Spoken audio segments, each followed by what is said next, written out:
Welcome to another edition of Faulkner Fixes All. And today we're going to start on this project. We're going to make one decent mountain bike out of two really junky mountain bikes that really should just be scrapped. This one I believe was bought at maybe a Walmart, I'm not sure. And this other one, this Navara, probably the next step up at another sporting goods store. I'm not really sure where it comes from. But here's the skinny, and this is why this red one is no good and why we're going to try to take parts off of it. This little red one, it took a hit really hard right there, and that's aluminum, and there's a crack right there also. I don't dare try to bend that out. It's done.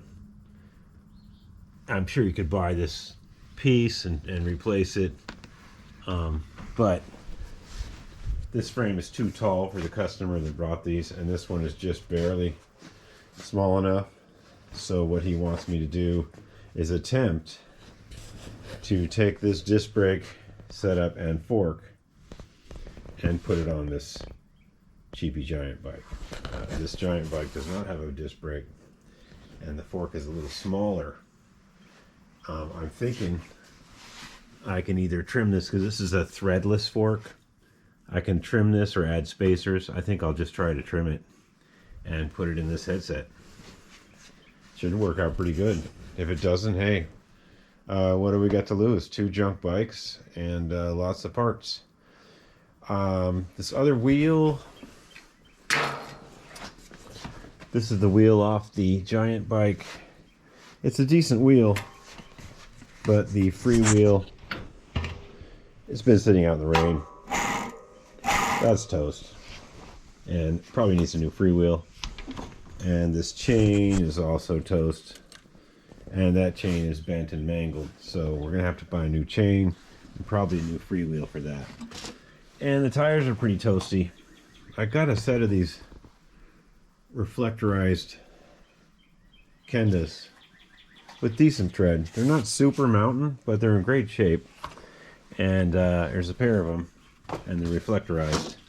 We'll see if the customer will go for that. Yeah, so it's sad that we can't use this frame. It's too tall and it's damaged in the back. But it does have a really nice disc brake setup, and the forks, the seals look pretty good still. And these bars are better than these rusty bars. So between all this, I think we're going to make something happen. I don't know how good it's going to be or anything like that, but we'll give it a shot. There's some good pieces on this one. Got some nice grips we can use. You know, decent grips on here. Slightly better grips and shifters, and we'll see, because these shifters might not be compatible with that 7-speed hub. This is an 8-speed bike, but we're gonna try. We're gonna see what's happening. So let's take off this chain real quick, and then the next video you see will be me working very quickly. Like, you know, I'll be moving quick. Because my editing skills aren't up to par yet. But we'll just take this chain off, and we'll save it because it's the correct link. It's the correct link count.